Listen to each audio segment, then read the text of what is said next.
नमस्कार, छत्तीसगढ़ आज का मुद्दा में आपका बहुत बहुत स्वागत है। मैं हूं आपके साथ ललित और हमारा आज का मुद्दा है टेंशन वाला बयान, कांग्रेस में घमासान। छत्तीसगढ़ कांग्रेस में कलह कथा थमने का नाम नहीं ले रही है। कांग्रेस नेताओं की आपसी होड़ अब दिल्ली तक जा पहुंची है। दरअसल संगठन में जो बदलाव है उसकी जो चर्चा चल रही है वो बड़ी तेज है। इसी बीच राहुल गांधी के लेटर से सियासी हलचल बढ़ गई है और दो पूर्व नेता जो कि दिल्ली पहुंच गए हैं और उसी पर दीपक बैज ने तंज कसा है। तो अमरजीत भगत ने पार्टी और आलाकमान की टेंशन को बढ़ा दिया है। तो टेंशन वाले बयान से कांग्रेस में आखिरकार क्यों घमासान मचा है, इस पर हम चर्चा करेंगे। लेकिन उसके पहले ही हमारी खास रिपोर्ट। काम यहाँ नहीं है तो दिल्ली जा सकते हैं, उसे कोई मना तो नहीं किया। हम टेंशन लेने का काम नहीं करते हैं, देने का काम करते हैं। इसे कांग्रेस का कोल्ड वॉर कहा जाए तो गलत नहीं होगा। एक बार फिर छत्तीसगढ़ कांग्रेस में तलवारें खिंच गई है। सियासी वार पलटवार पक्ष और विपक्ष में नहीं बल्कि एक ही पार्टी के नेताओं के बीच देखने को मिल रहे हैं। दरअसल दीपक बैज ने दो पूर्व मंत्रियों के दिल्ली दौरे पर तंज कसा था, जिसके बाद अमरजीत भगत के बयान ने ये साफ कर दिया कि ऑल इज नॉट वेल। पूर्व मंत्री भगत ने कहा कि मैं टेंशन लेता नहीं, देता हूँ। चलो, सब हमारे मित्र लोग हैं और सब एक दूसरे में मजा लेते रहते, उसमें क्या है। अगर चार लोग मिले चर्चा भी ना हो तो ऐसे क्या उसका मतलब है। जहाँ चार यार मिल जाए वही तो बात। हम टेंशन लेने का काम नहीं करते हैं, देने का काम करते हैं। अमरजीत भगत के बयान से सिर्फ बैज ही नहीं, दिल्ली तक टेंशन बढ़ गया होगा, क्योंकि एक तरफ कांग्रेस संविधान बचाओ रैली निकालकर एकजुटता का संदेश देना चाहती है, तो बयानों की बौछार ने कलह के पुराने घावों को फिर हरा कर दिया है, जिस पर बीजेपी को नमक छिड़कने का मौका मिला है। और चाहे दीपक बैज जी अमरजीत जी के बारे में कहें, अमरजीत उनको आईना दिखाएं, कुल मिलाकर कांग्रेस का यही काम है। और ये भी एक कारण है कि गलती से जब वो सत्ता में आते हैं तो भी प्राथमिकता जनता नहीं रहती है। उनकी प्राथमिकता स्वयं की पार्टी, स्वयं के नेता और स्वयं का लाभ किस तरीके से हो। जो आपने देखा कि पिछले 5 सालों में जो भ्रष्टाचार हुए हैं, यही इनका मूल कहना चाहिए कि धर्म है और यही इनकी मूल पहचान है। कांग्रेस की कलह की जड़ें चुनाव दर चुनाव गहरी और मजबूत होती जा रही है। ये कलह का ही नतीजा है कि 2018 के बड़े मैंडेट के बाद भी लगातार हार का सामना करना पड़ा। अब पूर्व मंत्री शिव डहरिया और अमरजीत भगत के दिल्ली दौरे ने राजनीतिक हलचल बढ़ा दी। राजनीतिक गलियारों में चर्चा है कि दोनों अध्यक्ष पद के लिए लॉबिंग कर रहे हैं। सियासी गलियारों में जो भी हलचल हो, कांग्रेस के नेता डिफेंड करते नजर आ रहे हैं। प्रदेश सह प्रभारी विजय जांगीर ने कहा कि अगर प्रदेश अध्यक्ष के खिलाफ कोई टिप्पणी होगी तो उसका जवाब लिया जाएगा। अमरजीत भगत प्रदेश कांग्रेस कमेटी के अध्यक्ष, उनकी उनका वक्तव्य था मुझे पता नहीं। यदि वो अध्यक्ष की गरिमा के खिलाफ होगा तो उनसे जवाब लिया जाएगा। जाहिर तौर पर छत्तीसगढ़ में कांग्रेस की जीत से ज्यादा कलह के चर्चे रहे हैं। छत्तीसगढ़ कांग्रेस में कलह ने हर बार संगठन को नुकसान पहुंचाया और हर बार बीजेपी को हमले बोलने का नया मौका दिया। अब अंदरूनी कलह का नया एपिसोड कांग्रेस की कलह कथा में क्या मोड़ लेकर आता है, ये दिल्ली हाईकमान और स्थानीय नेताओं के इरादों पर निर्भर करता है। गुटबाजी, असंतोष, कलह, लगता है कि कांग्रेस का ये दूसरा नाम बन चुके हैं। बड़ी मुश्किल में डाल रहे हैं कांग्रेस को, चाहे फिर विधानसभा के चुनाव हो, चाहे फिर लोकसभा के चुनाव हो, नगर निकाय के चुनाव। लगातार चुनाव में कांग्रेस इन्हीं मुश्किलों से घिरते हुए नजर आई। शायद ये कहना गलत नहीं होगा कि वो जो विपक्षी पार्टी हो, जो भी उसके सामने रही हो, उसके मुकाबले अपने अंदरूनी झगड़ों से ज़्यादा मुश्किलों में रही, ज़्यादा नुकसान उठाना पड़ा है। चलिए इस पर हम चर्चा करेंगे कि क्या इस वक्त भी कांग्रेस के साथ वही सब कुछ लगा हुआ है और कैसे फिर इससे पीछा छुड़ा पाएगी कांग्रेस, इस पर चर्चा करेंगे। हमारे साथ राजनीतिक मेहमान भी होंगे, लेकिन पहले बंसल न्यूज के कुछ सुलगते सवाल। सवाल नंबर 1, क्या राहुल गांधी के लेटर के बाद कांग्रेस में अंदरूनी कलह बढ़ गई है? सवाल नंबर 2, क्या प्रदेश अध्यक्ष पद के लिए पूर्व मंत्री दिल्ली में लॉबिंग में जुटे हैं? सवाल नंबर 3, क्या पूर्व मंत्री का टेंशन देने वाला बयान कलह की जड़ें मजबूत करेगा? तो बहुत महत्वपूर्ण सवाल है और ये इन्हीं तीनों सवालों के इर्द गिर्द हमारी आज की चर्चा रहने वाली है। और चलिए चर्चा की शुरुआत करेंगे, लेकिन पहले हमारे साथ जो मेहमान आज की चर्चा में जुड़े हैं उनसे परिचय करा दें। राजीव चक्रवर्ती जी हमारे साथ, वरिष्ठ प्रवक्ता बीजेपी के। राजीव जी बहुत बहुत स्वागत है आपका। अजय गंगवानी जी है, वरिष्ठ प्रवक्ता कांग्रेस के। अजय जी बहुत बहुत स्वागत करते हैं आपका। बाबूलाल शर्मा जी हमारे साथ, वरिष्ठ पत्रकार। बाबूलाल जी, आपका भी बहुत बहुत स्वागत। मैं शुरुआत आप ही से करना चाहूँगा क्योंकि कांग्रेस में जो कुछ दिखाई दे रहा है वो ठीक तो नहीं है।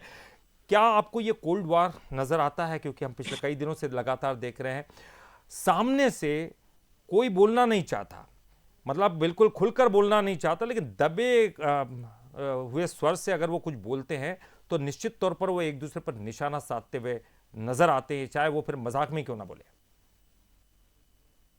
देखिए, सबसे पहले मैं आपको बता दूं कि ऐसी गुटबाजियां हम बहुत लंबे समय से देखते आ रहे हैं कांग्रेस के अंदर, और ये गुटबाजी जो है ये कांग्रेस की खूबसूरती मानी जाती है।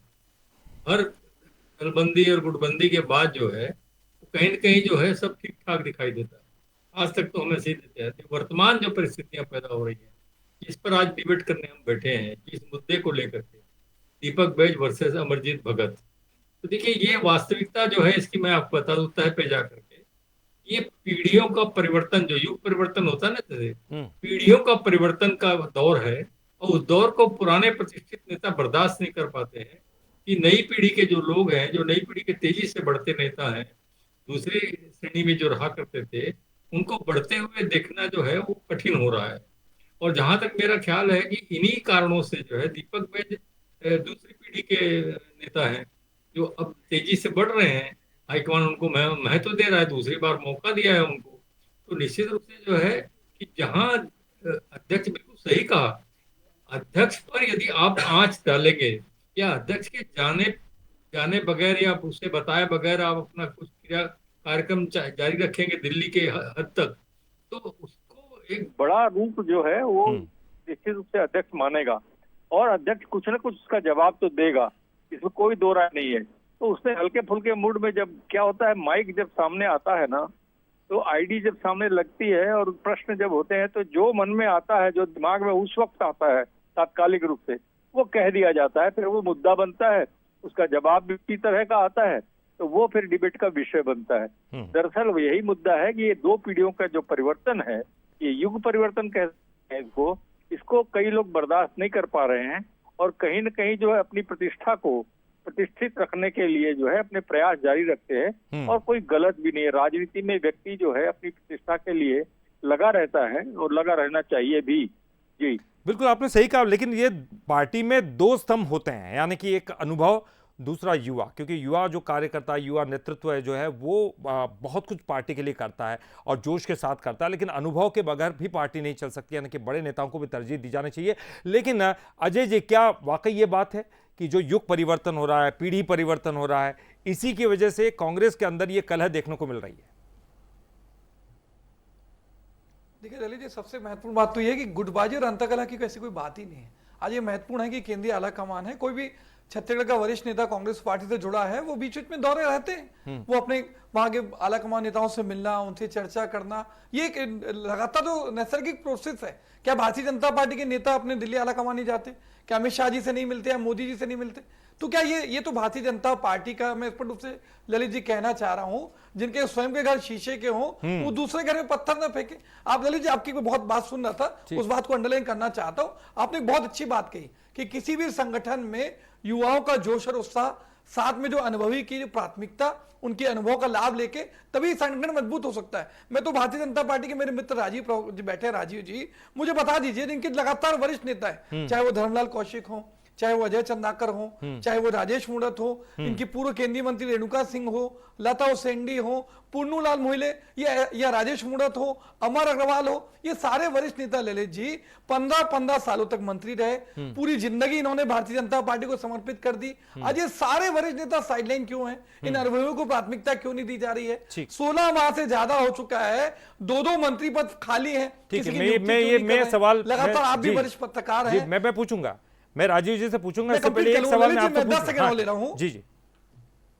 जी जी, मैं पूछूंगा यही सवाल जो आप कह रहे हैं। देखिए, 3 चीजें महत्वपूर्ण, ये जो आप सवाल कह रहे हैं मैं पूछूंगा राजीव जी से, लेकिन उसके पहले मैं आपसे जानना चाहूंगा, आप कह रहे हैं कि ये तो बीजेपी में भी होता है, तमाम लोग दिल्ली की दौड़ करते हैं, आलाकमान तक हर कोई जाता है, पूछना भी चाहिए, आलाकमान से सब कुछ डिसाइड होता है, ये अच्छी भी बात है, अनुशासन की भी बात मानी जाती है। सवाल ये है कि फिर दीपक बैज को ये क्यों कहना पड़ता है कि किसी के पास कोई काम नहीं इसलिए वहां जा रहे हैं?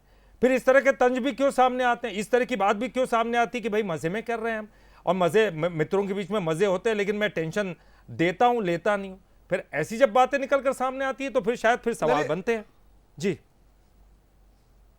ललित जी, आपने अभी मैं आपके चैनल पे उनका बयान बहुत सुन रहा था, आपने बहुत देखा कि वो बहुत मस्ती के लाइट मूड में स्पष्ट रूप से कह रहे हैं भैया 4 लोग बैठते तो चर्चा होती है। कहीं भी मैं खुद ही आपसे कह रहा हूं ललित जी, आप वरिष्ठ पत्रकार हैं, आप लोगों की भावभंगिमा को, उसकी पर्सनालिटी को बहुत अच्छे से एनालाइज कर सकते हैं। आपको क्या, देखिए स्पष्ट कह रहा हूं आपके चैनल पे, क्या अमरजीत भगत के बयान से आपको ये लग रहा था कि कहीं कॉम्पिटिशन वाली फीलिंग है, किसी को हटाने की बात है? एक बहुत महत्वपूर्ण बात ललित जी मैं और कहना चाह रहा हूं, राहुल गांधी जी जो नेता प्रतिपक्ष हैं, कांग्रेस के वरिष्ठ नेता है, उनका एक पत्र व्यक्तिगत रूप से दीपक बैज जी को लिखा कि आप जो देश के संविधान और कानून को जो लगातार न्यायिक यात्रा निकाल रहे हैं, पहले जो यात्रा निकली अपराध बढ़ते अपराध के लिए, अभी बस्तर में जो नगरनार प्लांट के निजीकरण की साजिश हो रही है, बेलाडीला का 1A 1B 1C खदान को अपने पूंजीपति मित्रों को सौंपने की साजिश हो रही है, नंदीराज की लीज कैंसिल कर रहे हैं, आदिवासियों के जल जंगल जमीन पर कब्जा करने का प्रयास कर रहा है। ललित जी, ये विपक्ष का दायित्व है कि आज आम जनता से जुड़े मुद्दे हों, उनको पूरी दमदारी से उठाए।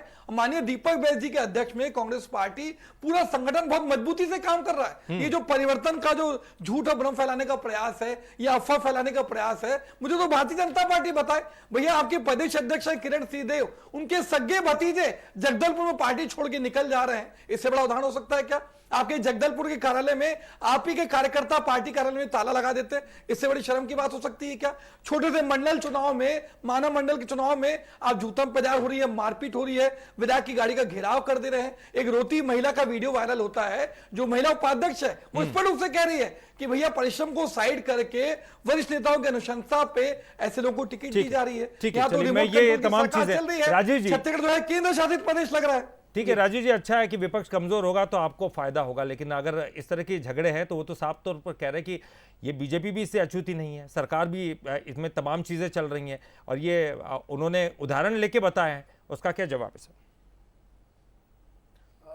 देखिए ललित जी, बिल्कुल मैं नम्रता से स्वीकार करता हूँ जो अमरजीत भगत जी भी कह रहे थे और जो हमारे मित्र अजय जी भी कह रहे थे, 4 बर्तन रहते हैं, खड़खड़ाते हैं, बिल्कुल खड़खड़ाते हैं, लेकिन बर्तन खड़खड़ाए, लेकिन बर्तन में अगर टूट फूट हो जाए और बर्तन एक दूसरे को क्षतिग्रस्त कर दे तो टूट फूट, खड़खड़ाते तो हैं लेकिन टूट फूट नहीं होती है।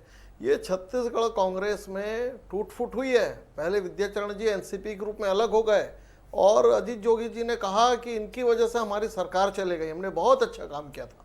उसके बाद विद्याचरण जी चले गए, अजीत जोगी जी स्वयं जो आरोप लगाते थे, उन्होंने छत्तीसगढ़ जनता कांग्रेस बना लिया। वो राजनीतिक पार्टी अभी भी अस्तित्व में है।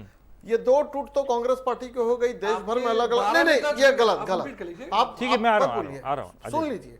और शिव डहरिया जी, अमरजीत भगत जी से लेकर भूपेश बघेल जी बोलते हैं कि हमने तो इनको बनाया था, दीपक बैज जी को तो बनाया था, तो ये तो अंगद की पांव की तरह बन गए। और बनने के बाद इनके शानदार नेतृत्व में विधानसभा चुनाव हार गए, लोकसभा हार गए, उपचुनाव हार गए, त्रिस्तरीय पंचायत चुनाव हार गए, नगरीय निकाय चुनाव हार गए। हार पर हार और हार का हार वे स्वीकार करते जा रहे हैं, लेकिन पद नहीं छोड़ रहे हैं। और ऊपर से राहुल गांधी जी ने पत्र लिख दिया, संविधान बचाओ। पहले कांग्रेस पार्टी को बचा ले, और ये जो अंतर्कलह चल रहा है तो ये इस चीज से बचा ले, कहीं ऐसा ना हो कि कांग्रेस पार्टी में एक और स्प्लिट सर। वो ये आप कह रहे हैं कि अंतरकलह से परेशान है। झगड़े हो गए, अंतरकलह तो बीजेपी को फायदा दे रही है ना सर। अंतरकलह उनकी अंतरकलह तो बीजेपी को फायदा दे रही है, सरकार को फायदा दे रही है। मेरा सवाल है, वो कह रहे हैं कि आप मंत्री परिषद का विस्तार नहीं कर पा रहे। आखिर आपके अंदर भी कोई तो गड़बड़ होगी, कहां पर रुक रहा है मंत्री परिषद का विस्तार? ठीक, मैं कांग्रेस के मैं 1 मिनट आपको बता। जी सर। जी ललित जी, कांग्रेस पार्टी में हार के बाद भी अगर अध्यक्ष नहीं बदले जा रहे हैं, वो उनका अंदरूनी मामला है। हमारा काम है हम अपनी लकीर को बड़ी करें। हम जो दायित्व है जनता जनार्दन ने जो दिया है, चुनाव के समय जो हमने कहा था, जो हमने जनता जनार्दन को वादा किया था, नहीं गलत बात है। मैं आपका सवाल पूछ लिया हूं, आपका सवाल मैंने पूछ लिया उनसे, उनको उत्तर। जो जनता के प्रति हमने जो हमने वादे किए थे, उस उत्तरदायित्व के लिए हम काम कर रहे हैं। अब कांग्रेस पार्टी में टूट फूट हो जाए, झगड़े हो, जूतम पैजामवार हो, ये तो कांग्रेस के जो पहले प्रदेश प्रभारी थे, उनके ऊपर नारायण स्वामी जी, उनके ऊपर खाली पोत दिए थे कांग्रेस के कार्यकर्ताओं। नहीं, ये तो उससे ऐसा कुछ नहीं हुआ कि भाजपा को बड़ा फायदा मिल गया। हाँ, ये जरूर है कि कांग्रेस पार्टी के अंदर सब कुछ अच्छा नहीं चल रहा है। पार्टी के लीडरान कह रहे थे कि जो हारा हुआ अध्यक्ष है तो उसको हमने सोचा था कि वो डमी रहेगा, बाबूलाल जी, परंतु वो तो अंगत के जमा हुआ है। मैं अजय जी के पास जाऊंगा, ठीक है, ठीक है सर, मैं अजय जी के पास जाऊंगा, लेकिन एक सवाल मेरा बाबूलाल जी से, मैं उनके पास से सीधे अजय जी के पास आऊंगा। बाबूलाल जी, ये कहा जाता है कि एक घर में बर्तन आपस में खड़कते ही हैं और उससे कुछ नहीं होता, लेकिन अगर बर्तन ज्यादा खड़के तो टूट फूट की संभावना होती है। तो ये क्या सीमा है, इसकी कोई सीमा रेखा, कोई अनुशासन की भी एक सीमा रेखा होती होगी ना? ये चाहे फिर राजनीतिक पार्टियों की बात करें, ये कहना तो बड़ा आसान है कि बर्तन है आपस में खड़खड़ा रहे हैं। बिल्कुल, तो सभी दलों में नीति नियम बने हुए हैं, उस नीति नियम के आधार पर, प्रोटोकॉल के आधार पर सारे काम करने चाहिए, इसमें कोई दो राय नहीं है। आपका बिल्कुल सही कहना है। सभी दलों में लेकिन अपनी अपनी परेशानियां होती है, अपने अपने तरीके की परेशानियां सामने आती रहती है। कुछ परेशानियों के कारण ये मंत्री नहीं बना पा रहे हैं, कार्यकारिणी में बहुत सारी चीजें करना है, इनको नहीं कर पा रहे हैं। कुछ परेशानियों के कारण कांग्रेस में जो हलचल दिख रही है आपको, वो हो रही है। तो परेशानियां दलों में आती रहती है। और जहां तक प्रश्न है कि हाईकमान जाने आने का प्रश्न जहां तक है, तो निश्चित रूप से जो भारतीय जनता पार्टी का, मेरी जानकारी है, कोई भी व्यक्ति जब हाईकमान से मिलना चाहता है तो यहाँ के अध्यक्ष की जानकारी में रहता है, उनकी जानकारी में दिया जाता है, नियम है ये। और उसके आधार पर जो है वो प्रभारी मंत्री से बोल करके जो है और अध्यक्ष से बोल करके जो है वो जाता है, मिलता है, कोई दिक्कत की बात उसमें नहीं होती है। लेकिन यहाँ प्रश्न जो है, बगैर दीपक बैज के जानकारी के ये हुआ कि वो दिल्ली गए। अब दिल्ली किस लिए गए, हाईकमान से मिलने गए, नहीं गए, वो अलग बात। लेकिन जब आईडी सामने आई दीपक बैज के, तो दीपक बैज को जो भी जानकारी कहीं से मिली थी, उस अनुसार उन्होंने उसका जवाब दिया कि खाली बैठे लोग आखिर करेंगे क्या। तो वो उसमें मुद्दा नहीं बन गया, वो मुद्दा बना और मुद्दा बन के जो है आगे बढ़ गया। और ये उसका जवाब भी जो है हल्के फुल्के मूड में कोई भी नेता ऐसा जवाब नहीं देता। हल्के फुल्के मूड में उसको मालूम है कि ये मुद्दा बन जाएगा, तो जवाब ही होता है, इसलिए मुद्दा बना। तो ये जो है कहीं न कहीं जो है फर्क पड़ा है। मतलब जब जी हल्का फुल्का मुद्दा तो तब तक है, केवल जब तक वह कह रहे कि मित्र हैं, आपस में मस्ती करते रहते हैं, बातचीत करते रहते हैं, लेकिन सार्वजनिक में नहीं होता। जी सार्वजनिक जब आप वो भी सार्वजनिक, हाँ जी, बिल्कुल। नेता के रूप में जब आप बात कर रहे हैं, पत्रकारों के सामने आप सार्वजनिक बयान दे रहे हैं, हाँ। उसका बड़ा गंभीर महत्व होता है जी। टेंशन लेता नहीं देता हूं, यहां से तो साफ तौर पर इशारा भी हो जाता है। और इसका किसकी तरफ इशारा है, ये तो हम सभी लोग समझ रहे। राजनीति में समझना कोई बहुत बड़ी बात नहीं, कयासों का दौर भी जारी रहता है और लोग अपने अपने अनुमान भी लगाते हैं। लेकिन अजय जी, आगे आप अपनी तरफ से जो कुछ कहना चाह रहे हैं वो तो मैं सुनूंगा ही, लेकिन एक सवाल है मेरा छोटा सा। ये लगभग आप 2018 से ही समझ लीजिए, 2018 में जब एक बड़ा मैंडेट आपको मिलता है, मतलब वो आप देखिए एक तरफा विनिंग आपकी रहती है, लेकिन उसके बाद तमाम जो हमने विधानसभा के चुनाव, लोकसभा के चुनाव, नगर निकाय के चुनाव, एक के बाद एक चुनाव आप हारते जा रहे हैं। मेरा सिर्फ एक सवाल है, आपको इसके पीछे की क्या वजह नजर आती है? क्या बीजेपी मजबूत है इसलिए आप हार रहे हैं, या कांग्रेस कमजोर इसलिए हार रहे हैं? सिर्फ एक इस सवाल का जवाब दीजिए, फिर अगला मैं पूछ पाऊंगा आराम से। ललित जी, मैं आपको पहले आपके प्रश्न का जवाब देता हूं। सबसे पहले देखिए, हमारी सरकार 5 साल तक रही, हमने 5 विधानसभा के उपचुनाव जीते। पहले भानुप्रतापपुर, खैरागढ़, मरवाई, चित्रकूट, दंतेवाड़ा, पांचों के पांचों उपचुनाव हमारी कांग्रेस पार्टी ने जीते।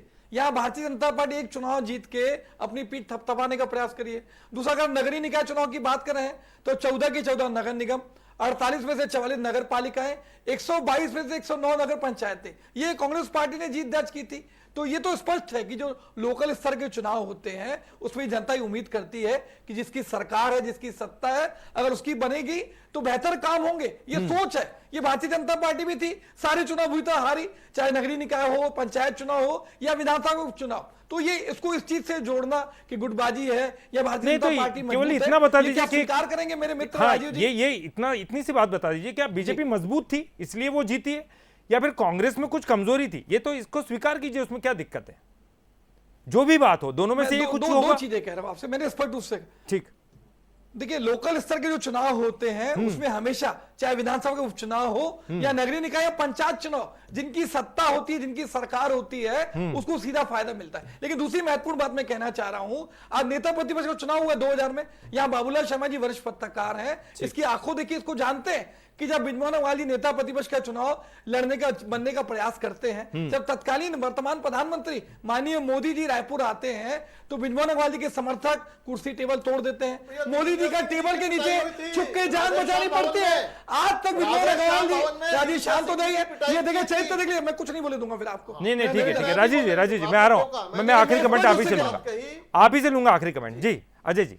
देखिए महत्वपूर्ण, ललित जी महत्वपूर्ण बात मैं बिल्कुल, कह रहा समय हूं, कम है, आज हाँ। भी छत्तीसगढ़ जनता वो मंजर नहीं भूली है जब नेता प्रतिपक्ष के चुनाव के समय माननीय मोदी जी, मैं आ रहा हूं राजीव जी, मैं आप ही के पास आऊंगा। टेबल के नीचे छुप के जान बचाए, ठीक है, तो ये टेबल के नीचे छुप के जान बचानी पड़ती है, इससे बड़ा उदाहरण हो सकता है क्या बताइए? आज तक बिजमोहन अग्रवाल जी उसके हरजाना भुगत रहे, न बेचारे कभी प्रदेश अध्यक्ष बन पाते हैं, न कभी नेता प्रतिपक्ष बन जाते हैं, अभी जबरदस्ती साइडलाइन कर दिएगा।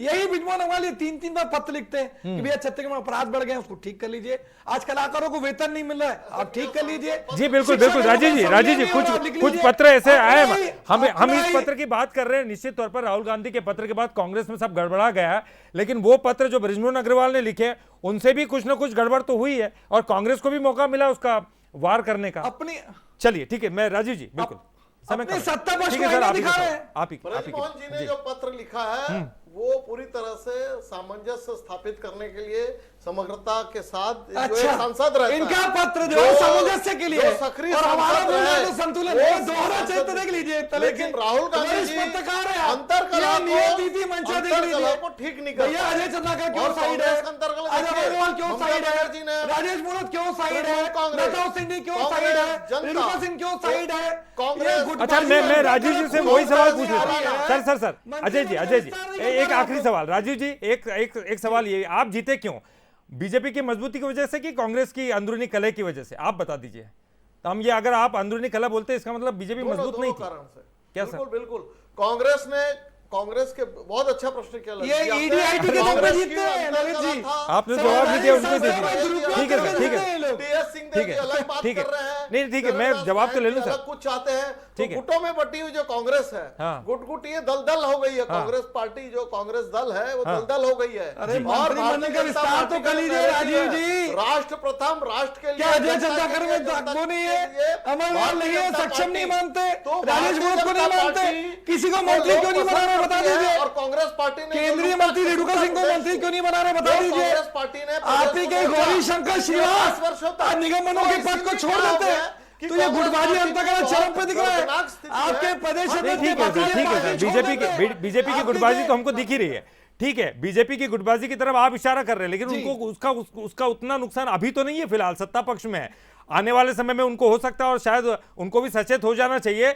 सवाल अजय जी आपके लिए बहुत बड़ा महत्वपूर्ण है, क्योंकि आप लगातार चुनाव, और कांग्रेस को अगर फिर से खड़ा करना है मजबूती के साथ, देखिए इसमें मानने में कोई आप हर्ज नहीं है कि आप मानिए ये बात, एक बार मजबूत करने के लिए कांग्रेस को अगर मजबूत करना है तो तमाम चीजों को दूर करना होगा, भले आप ये सतही तौर पर आप मना करें। बाबूलाल जी एक आखिरी कमेंट आपसे। देखिए जिसको मौका मिलता है, जब दावेदारी होती है जी, अभी अध्यक्ष पद का कुछ होना है, निर्णय होना है, तो सब लोग कोशिश करते हैं, और ये दावेदारी उनका अधिकार होता है। तो अगर अमरजीत भगत गए, कोई दिक्कत की बात नहीं थी, लेकिन अगर बता देते अध्यक्ष को कि मैं दिल्ली जा रहा हूँ, हाईकमान से मिलने का प्रयास भी करूंगा, तो मैं समझता हूँ बात बिगड़ती नहीं। और बात बिगड़ी कब है, जब दीपक बैज जी ने एक अजीब तरीका बयान दिया कि खाली बैठे लोग और क्या करेंगे, अपनी ही पार्टी के वरिष्ठ नेताओं के प्रति ऐसी बात करने की वजह से ये मुद्दा बना है, और उसका जवाब जो आया है वो बड़ा तीखा आया है। हालांकि अमरजीत भगत बड़े हल्के फुल्के मूड में बात करने, मजाक करने वाले व्यक्ति हैं, वो कई बार मजाक में बात करते हैं, लेकिन बाबूलाल जी वाकई ये बात तो सही है आपकी कि राजनीति में क्या बोलना है क्या नहीं बोलना है इसका बड़ा ध्यान रखना होता है, और जब कोई अगर बयान निकल जाता है फिर उसको सफाई कैसे देनी है। देखिए राजनीतिक पार्टियों को नुकसान जरूर पहुंचाती है, और ये देर सवेरे राजनीतिक पार्टियों को सोचना चाहिए। मैं बीजेपी कांग्रेस दोनों के लिए कह रहा हूं, कांग्रेस के लिए तो स्पेशली इसलिए क्योंकि वापस से उसको खड़ा रहना है, और कोई बहुत बड़ी बात नहीं है कांग्रेस फिर से आ जाए, लेकिन वो पार्टी को कितना मजबूत करती है, अपने संगठन को कितना मजबूत करती है और जो गलतियां कमजोरियां उसकी तरफ कितना ध्यान देती है, इसी पर सब कुछ डिपेंड करता है। बहुत बहुत शुक्रिया राजू जी आपका भी, अजय जी आपका भी, और बाबूलाल जी आपका भी बहुत बहुत शुक्रिया। आपसे ये हमारी डिबेट टेंशन वाला बयान कांग्रेस में घमासान, फिलहाल के लिए इतना ही, लेकिन बंसल न्यूज पर खबरों का सिलसिला लगातार।